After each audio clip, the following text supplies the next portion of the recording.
Hi guys, my name is Abby McReynolds and I'm from Granger High School, and today I wanted to talk about something that I think is one of the most important qualities anyone could ever have, and that's empathy.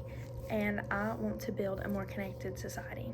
So imagine a world where everyone just paused and they truly understood how someone else feels.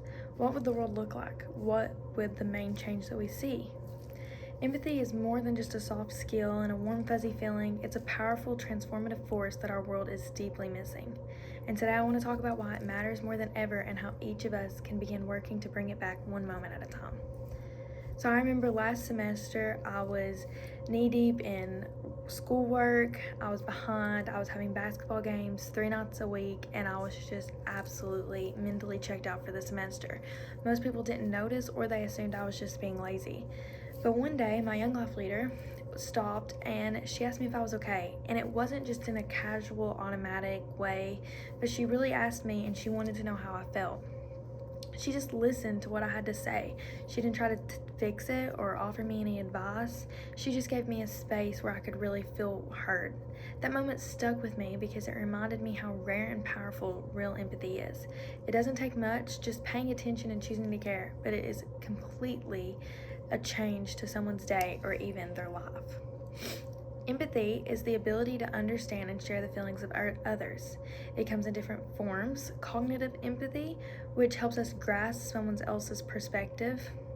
Emotional empathy, when we can feel their pain or their joy. And compassionate empathy, which pushes us to take action to help for something that we really are compassionate about. So here's the big problem. Empathy is declining. In fact, a 2010 University Michigan study found that college students were 40% less empathetic than those in the 1980s and the 1990s. And this gap just continues growing. So empathy is the glue of our society. It matters because it helps us connect, trust, and cooperate. It lets us help a stranger when we see them on the side of the road, or someone crying on a bench, or a leader pause to listen to what other people are saying. Without empathy, we drift into judgment, division, and cruelty. Some schools, for example in the UK, some are starting to teach empathy as part of their curriculum. The Guardian reports on a program in Manchester that focuses on kindness, time management, and emotional understanding. This isn't just about being nice, it's about preparing students to be better co-workers, citizens, and humans. And in Edinburgh, one school has actually built its entire curriculum around kindness. The Times reports their belief, it's teach empathy early and you raise better people. So why is empathy disappearing? Social media is one of the biggest plays and why empathy is disappearing. When we're behind screens, we think that we're not even talking to real people. We don't hear their tones, we don't see their faces, and we just don't feel the emotional weight of our words.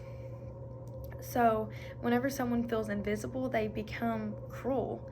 According to Talks Again, online platforms often encourage instant judgment rather than thoughtful reflection. This results in more division, less compassion, and we're quicker to cancel than to care. We scroll, but we don't see. So what is one easy way that we can bring empathy back? Empathy isn't just a fixed trait, it's a skill and it can be learned. So one of the easiest ways to start practicing empathy is just active listening.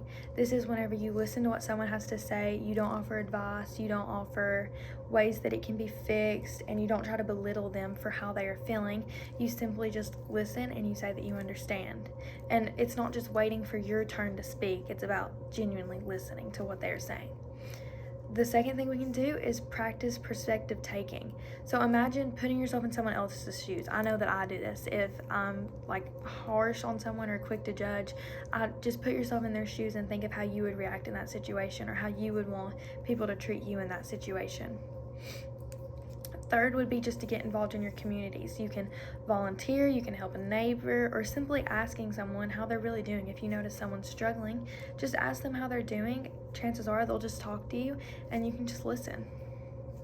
Dr. Vivek Murthy, the former U.S. Surgeon General, once said in a commencement speech, "We were meant to live in connection with empathy, courage, and love." And he's right. Empathy is not a weakness, it's the foundation of strength. So what can you do starting today? Today, you can choose empathy. in every area of your life, in school, in work, in grocery stores, in the classrooms, online, at home. Whenever you're driving and someone pulls out in front of you, you can choose to maybe say, oh, maybe they're running late for somewhere, and before you honk that horn. So you can teach it, you can model it, and you can defend it. You can, by you showing empathy to other people and showing them grace, that is automatically teaching them to show it to someone else.